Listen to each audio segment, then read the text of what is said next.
Hello wrestling fans, the Wrestling Wizard here, and welcome to another video. Now, I've mentioned it in previous videos, the fact that I truly believe the main event of this year's SummerSlam is going to be Jey Uso versus Roman Reigns for the Undisputed WWE Universal title. Roman Reigns just needs to accept Jey's one-to-one challenge. It's clearly going to be for the belt, and it's more than likely going to be the main event of that whole entire show, which we know is going to set up shocks, twists, turns, and potentially betrayals along the way. Now, the general consensus among most fans is that Roman Reigns is more than likely going to retain, and I personally think he will. I can't see Jey being the one to dethrone Roman. I'd be as shocked as that dude back at WrestleMania 30 when, of course, Brock broke The Undertaker's streak. But I'd be over the moon if it did happen, and I'd be delighted for Jey.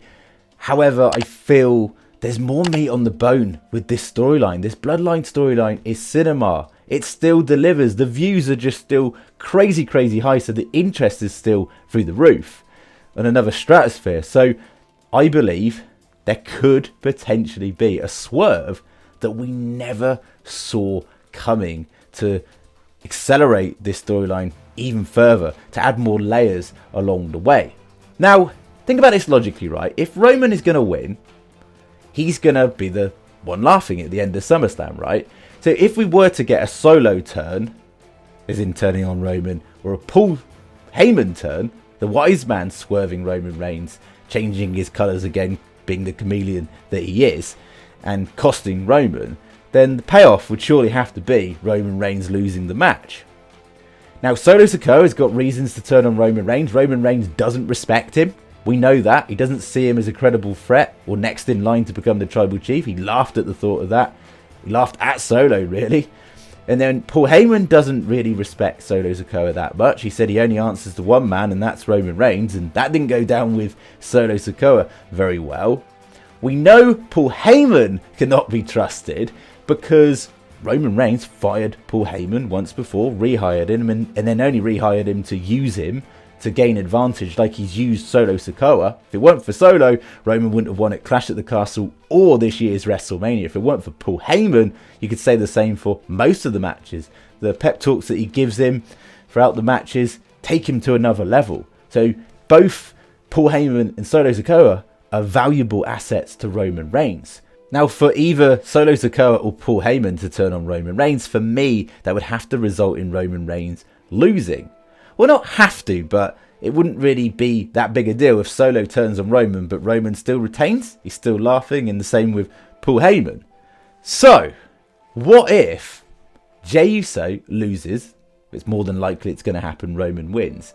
But it's because of a betrayal that we never saw coming in Jey Uso, Jey's twin brother, turning on Jey at SummerSlam and costing him the Undisputed title. And you might think, why? They're brothers, the Usos, one of the most dominant tag teams in WWE history. They're brothers, like why would he turn on him?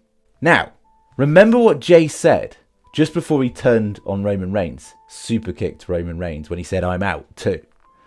He really went to town on Jimmy, said that Jimmy was Mr. Player of the Year, Mr. Most Likely to Succeed. Basically subtly saying, well, not so subtly, that he's always felt that he's been in the shadows of Jimmy, that Jimmy's always felt that he's the superior one to Jey.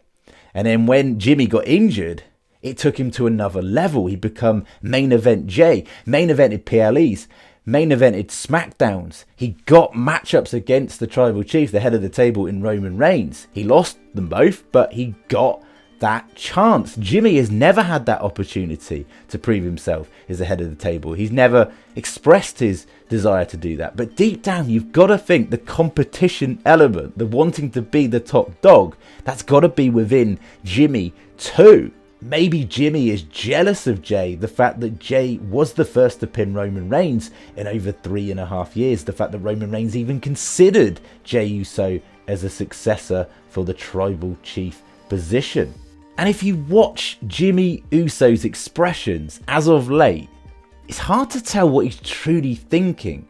Was he really deep down happy about the fact that Jey could have been He had the lay round his neck, for crying out loud, when Roman Reigns passed it on. Of course, we know what happened after that, and Roman completely swerved him and said that Jey's never going to be the tribal chief so long as he's around. Watch, just pay attention to Jimmy's expressions. Is he truly happy with that? Does he feel like he's playing second fiddle? The fact that he's now being taken out of action because of Solo and Roman, because really of Jey's desire to be the tribal chief, the head of the table, and it culminated in Jimmy going to hospital. Like, Jimmy is loyal to his brother, has been loyal to his brother. He was the first to turn out of the two, of course, at Night of Champions, when he made that move on Roman Reigns for his brother. And so he's been there as a brother, and Jey has just really had this obsession with being the head of the table, being the top dog. He's not even really given thought to the fact that maybe Jimmy wants to. Couple that with the fact that he's gone to town on him, we know there's maybe potentially a bit of trouble in paradise. So just imagine, Jey's about to get the pin, become the new Undisputed Champion, and then Jimmy super kicks Jey. And that would be heartbreak, that would be shocking, that would be like the ultimate betrayal, and you'd be like, why? Now, between Jimmy and Jey for me is always the single act that can go on and become a mega over babyface. I like Jimmy too. I think Jimmy's fantastic, but out of the two, I'd probably sway with Jey. So for Jimmy to go heel again, but this time opposing Jey, and those two have a rivalry, you can then keep Solo alongside Roman, Paul Heyman alongside Roman, and you've still got that Solo Roman tease later down the line. Now, I'm not saying Jimmy turns on Jey and then sides with Roman again, but never say never.